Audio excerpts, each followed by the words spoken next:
The sterile examination room at Camp Pendleton's military veterinary hospital smelled of antiseptic and the kind of quiet that preceded endings. Lieutenant Commander Jake Reeves sat on the cold linoleum floor, his 36-year-old body folding into a position he'd held countless times during deployments, close to his partner, hand resting on familiar fur, sharing space that didn't require words. Saxon lay beside him, 10 years old, Belgian Malinois, 72 pounds of loyalty and courage now diminished by disease. The dog's right front leg was swollen grotesquely, the tumor visible beneath tan fur. Advanced osteosarcoma, the file said, metastasized to lungs. Prognosis, terminal. They'd given Saxon 3 months with pain management. They'd stretched it to 4 through sheer stubbornness. Jake's and Saxon's both. But this morning, Saxon had whimpered, trying to stand, had looked at Jake with eyes that said, "I'm sorry, I can't anymore." And Jake had made the call he'd been dreading since the diagnosis, the hardest order he'd ever given. Dr. Emily Chen entered with the quiet professionalism that defined her 12 years treating military working dogs. At 41, she'd performed this procedure 47 times. 47 partners she'd helped transition from mission to memory. It never got easier, but she'd learned to maintain composure because handlers needed someone steady when making impossible decisions. "Commander Reeves," she said gently. Jake didn't correct her to first names. Today required formality, protocol that created distance between grief and duty. Emily knelt beside them, her movements deliberate and calm. "I'm going to explain the procedure. Sedation first. He'll just feel sleepy, drift off peacefully. Then the sodium pentobarbital injection through the IV catheter. It stops the heart within seconds. No pain, no awareness, just peace." Jake nodded without speaking, jaw clenched against emotion that would dishonor his partner's service. SEALs didn't cry. Operators maintained discipline, even when their world was ending. Saxon had been Jake's partner through 4 deployments: Afghanistan twice, Iraq, Syria. 8 confirmed enemy engagements where Saxon's detection work had identified threats before they materialized. 17 IEDs found and marked, each one representing lives saved that would never know the Belgian Malinois who'd stood between them and oblivion. But more than that, Saxon had been Jake's anchor. During firefights, Saxon's presence meant focused calm. During long desert nights, Saxon's warmth meant home. During the darkest moments, when Jake questioned whether he'd ever adjust to civilian life between deployments, Saxon's unwavering loyalty meant purpose. "Do you want to stay with him?" Emily asked, preparing the sedative. "Yes." Jake's voice was rough. "I was there for his first mission. I'll be here for his last." Emily nodded, understanding what handlers needed: to be present, to honor the bond, to ensure their partner didn't die among strangers. Jake leaned down for one final embrace, the kind Saxon used to give him after missions, pressing his full weight against Jake's chest in what trainers called tactical comfort positioning, but what Jake simply knew as love. Saxon's tail wagged weakly, energy conserved for this final moment. The dog's tongue licked Jake's face with the same devotion he'd shown through a decade of service. "Good boy," Jake whispered, his voice breaking despite discipline. "Best boy. You did everything right, every single thing. Stand down, brother. Mission complete." Saxon's body relaxed against him, trusting completely. "Ready." Emily prepared the IV catheter insertion. Standard protocol required intravenous administration of euthanasia solution for humane and controlled procedure. She'd performed this dozens of times, her hands steady even when her heart wasn't. As she reached for Saxon's right front leg, the one with the tumor, to insert the catheter, she saw something that made her freeze mid-motion.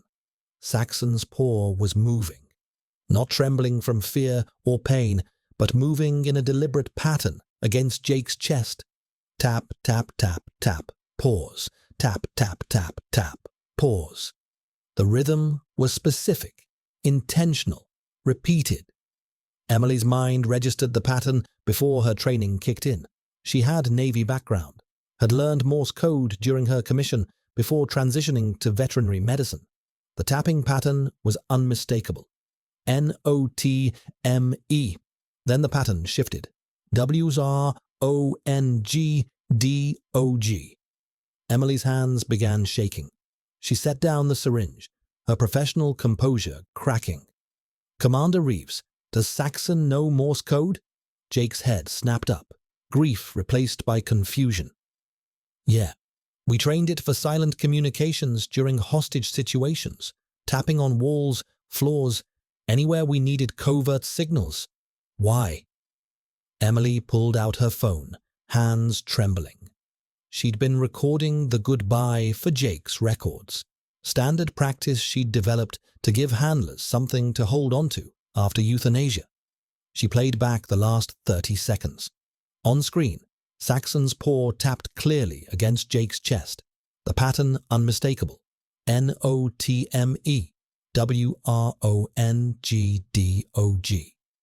Jake watched the video 3 times, his tactical mind overriding emotion. Saxon was trying to communicate something critical, something urgent enough that the dog was using his last strength to signal. "Pull his file," Jake said, voice shifting from grieving handler to operational commander. "Compare it to his microchip scan." Emily's hands moved quickly, scanning Saxon's microchip with the reader kept in every examination room. The number appeared on screen. K-9 722. She pulled up Saxon's medical file on the computer. Patient ID, K9721. The numbers didn't match. "This isn't Saxon," Emily whispered. She pulled up K9722's records. "This is Storm, 10-year-old Belgian Malinois, osteosarcoma in right front leg. Handler, Chief Petty Officer Marcus Webb, deceased. Training accident 6 months ago. Status, unassigned." Jake stood, his body language shifting from mourning to mission-focused. "Where's Saxon? The real Saxon? K9721. Emily typed frantically. Saxon's microchip record had been altered in the system 3 days ago during routine kennel rotations. His medical file now showed Storm's terminal diagnosis. The euthanasia order had been issued for K9721 based on the falsified record. Someone had switched the dogs. Someone had marked Saxon for death using Storm as a decoy. "Who has access to kennel assignments?" Jake demanded. "Kennel technicians, veterinary staff, program directors." Emily pulled up the access logs. Last modification was by Sergeant Danny Ortiz, kennel supervisor. He processed the identification collar switch 3 days ago during standard rotation. Jake's expression went cold, the same focused fury Emily had seen in combat footage, where operators became weapons. "Where is the real Saxon right now?" Emily checked the kennel database. Housed in Block C, Kennel 47, listed as K9722, Storm's identity. Medical status, healthy. Training status, active. Deployment, eligible. The implications hit them simultaneously. Storm was being killed under Saxon's name. Saxon was being given Storm's healthy identity, which meant Saxon would be deployed until he collapsed from untreated cancer he didn't have, or until someone discovered the switch. Either way, both dogs were condemned.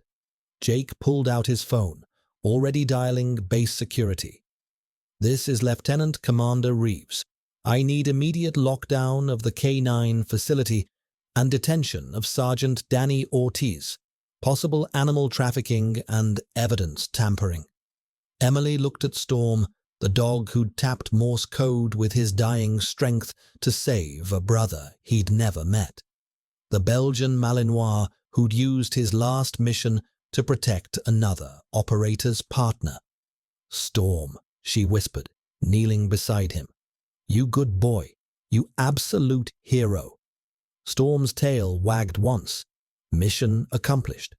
Jake and Emily raced to Kennel Block C, with base security flanking them. The facility was locked down within minutes. Every kennel technician, trainer, and veterinary assistant ordered to remain in place for questioning. Sergeant Danny Ortiz was notably absent, his shift having ended 20 minutes before Jake's discovery. Kennel 47 held a Belgian Malinois matching Saxon's description perfectly. Same coloring, same build, same age.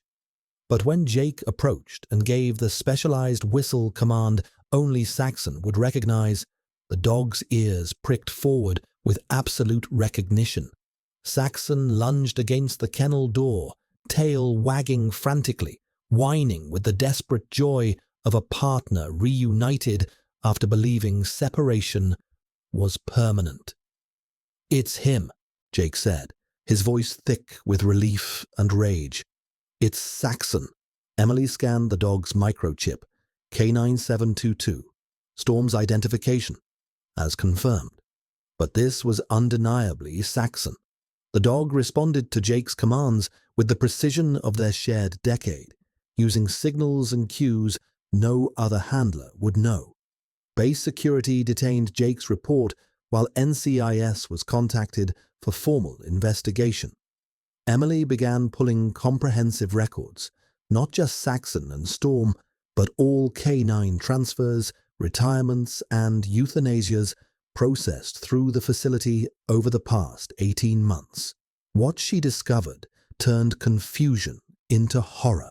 15 military working dogs had been retired early due to behavioral issues during Sergeant Ortiz's 14-month tenure. All had disappeared from official tracking systems. No adoption records, no transfer documentation to approved retirement facilities, no follow-up health checks as required by federal law.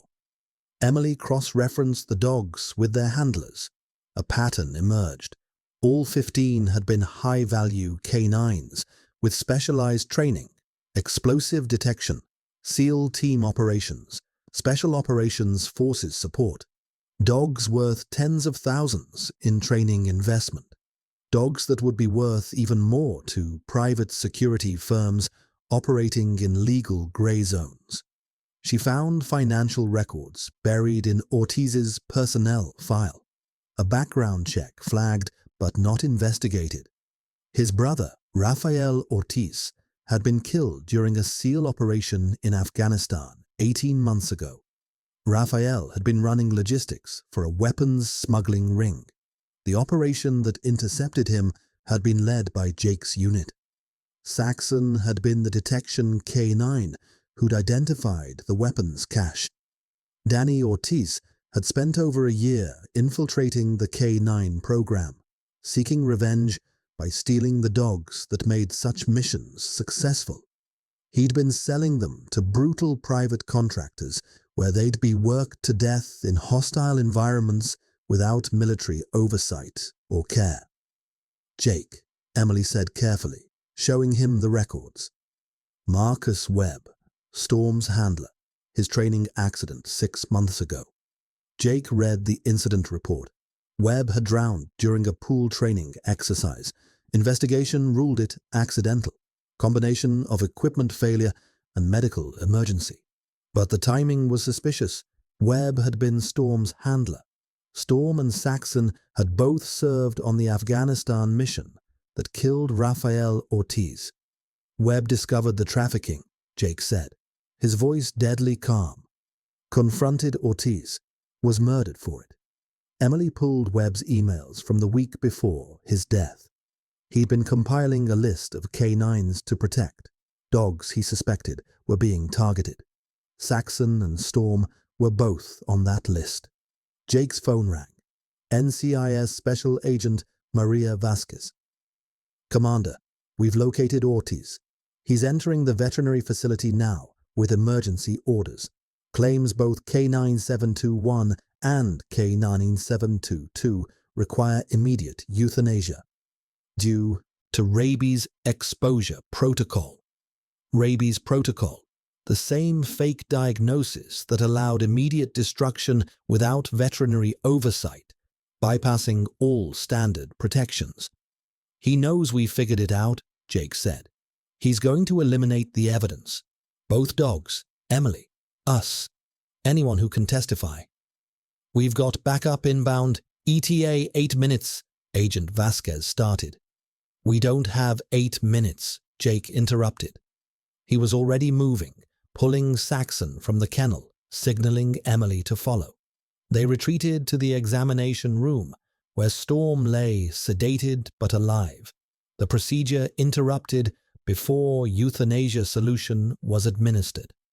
Through the facility's security cameras, they watched Ortiz enter with 2 accomplices, former kennel staff who'd been fired but still had facility access. All 3 were armed, moving with military precision toward the examination wing. Emily triggered the silent alarm hidden under the reception desk, direct link to base security and NCIS. But Ortiz would reach them before help arrived.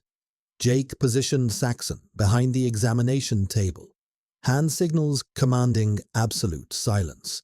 He unlocked the kennel room door, 60 feet away, accessible through the corridor Ortiz would use. Then he removed his sidearm. SEALs went armed even on base, especially after recent security incidents. "Emily, stay with Storm," Jake whispered. "Whatever happens, protect the evidence. Both dogs are witnesses." Ortiz kicked open the examination room door, weapon raised. His accomplices flanked him, covering angles with practiced efficiency. They found Emily standing alone, hands visible, body language submissive. "Where's Reeves?" Ortiz demanded. "Security took him for questioning." "I'm just—" "Liar." Ortiz advanced, weapon trained on her head. "You and your boyfriend SEAL just destroyed a year of work. Those dogs are worth a fortune, Saxon especially. SEAL-trained K-9s go for $150,000 to cartel security. But you had to be clever, had to notice the microchip." Behind Ortiz, the door to the kennel room opened silently. Saxon emerged like a tactical missile, utterly silent, moving with the predatory precision of a dog bred for warfare. Jake had trained Saxon with specialized commands. One was a whistle pitched at frequency only K-9s could hear, a signal that meant engage threat, controlled force, protect the pack. Saxon took down the first accomplice with a controlled bite to the weapon arm, exactly as trained, disarming without killing. The man screamed, gun clattering across linoleum. Jake materialized behind Ortiz, moving with SEAL close-quarters combat expertise. He trapped Ortiz's weapon hand with a wrist lock, applied pressure to the radial nerve that made Ortiz's fingers spasm open, and slammed the sergeant face down onto the examination table where he'd planned to murder a dog for revenge. The third accomplice ran directly into base, security and NCIS agents pouring through the facility entrance. The entire engagement lasted 28 seconds. Agent Vasquez secured Ortiz, reading rights while subordinates processed the scene. She looked at Jake, at Saxon standing protectively over the subdued accomplice, at Emily still positioned defensively near Storm's sedated form. "Commander Reeves, you want to tell me what just happened?"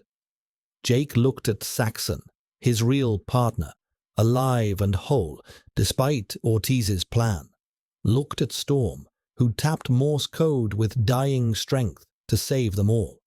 "A dog saved lives, Agent Vasquez. Same way they always do.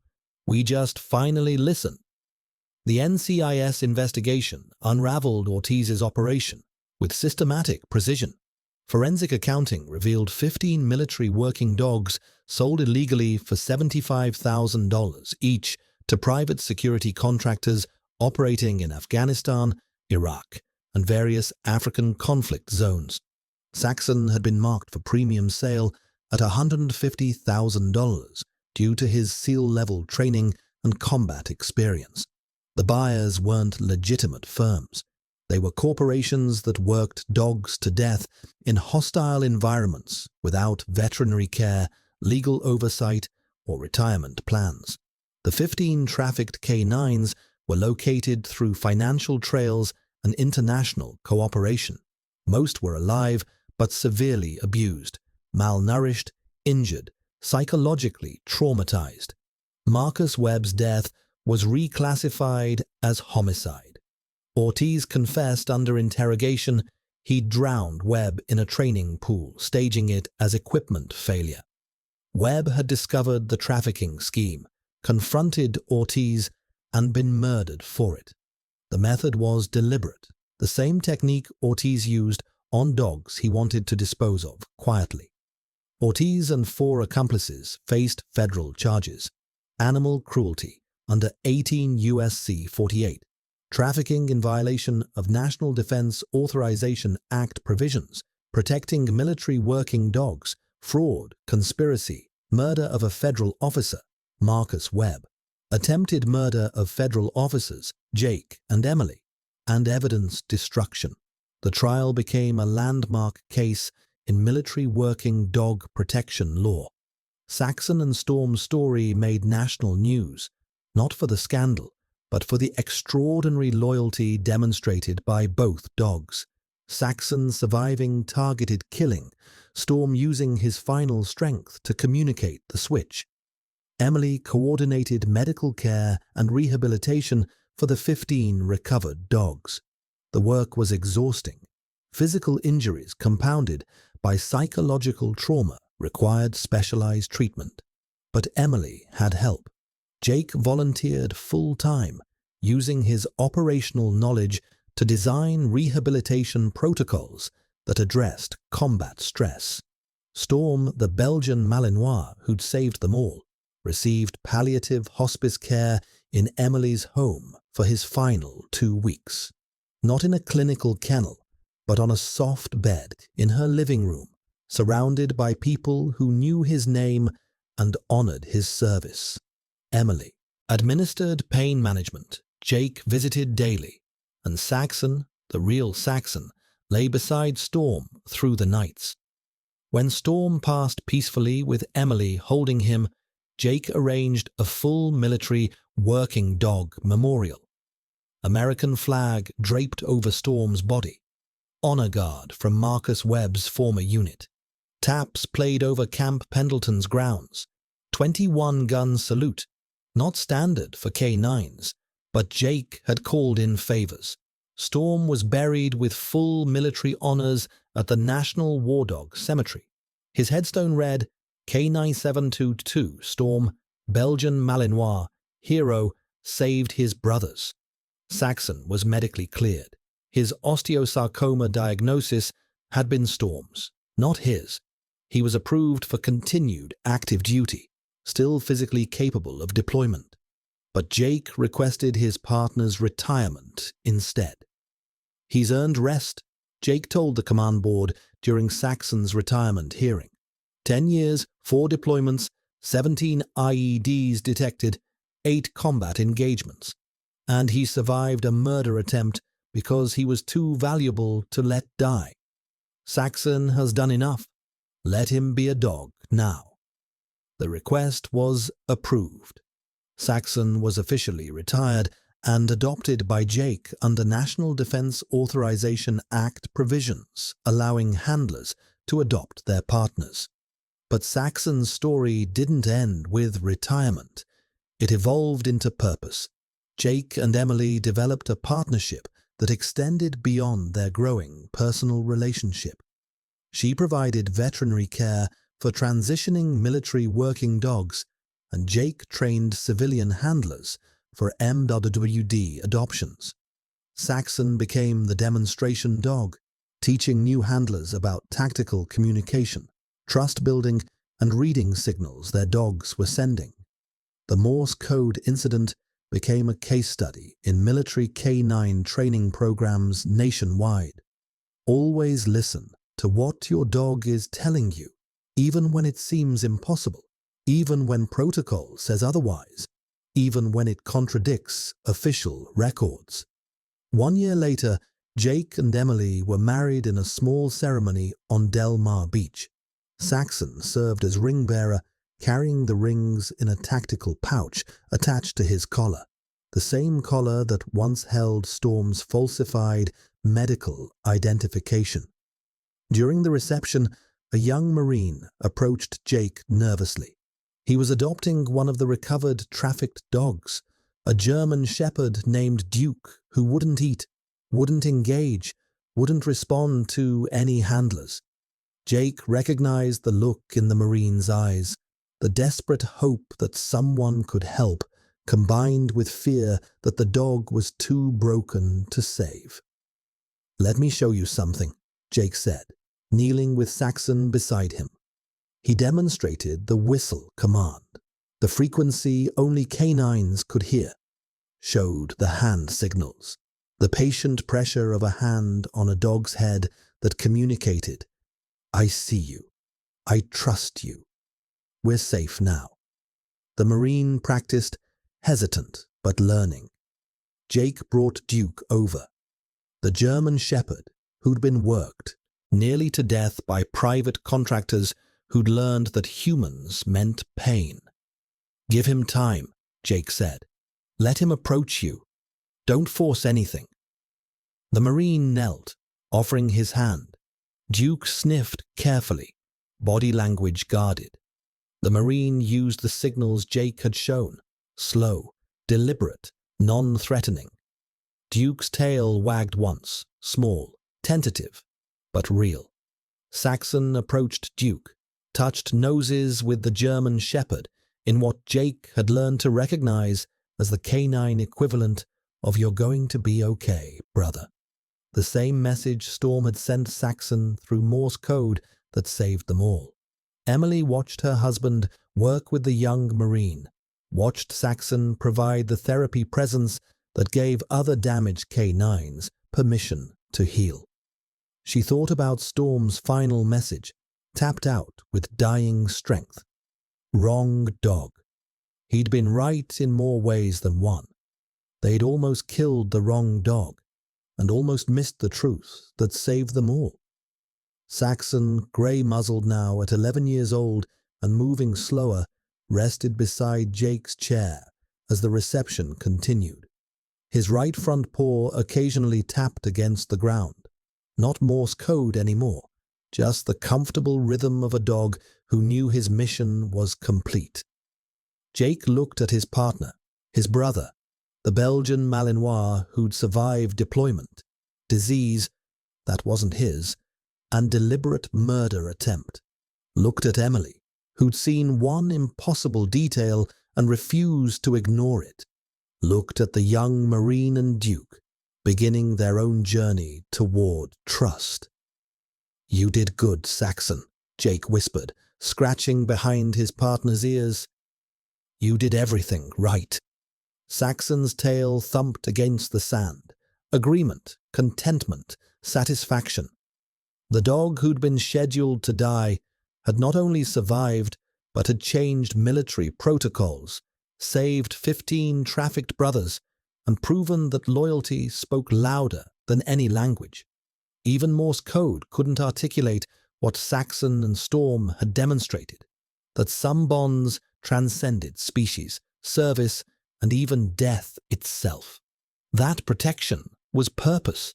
That communication required listening, really listening, to signals others dismissed as impossible. Jake raised a glass during the toasts, but his real salute went to 2 Belgian Malinois, one grey-muzzled and peaceful beside him, and one buried with honours at the National War Dog Cemetery. "To Storm," Jake said quietly, who tapped the truth when no one else could hear it. Saxon's paw tapped once against the sand. Acknowledgement, honour, memory, mission complete.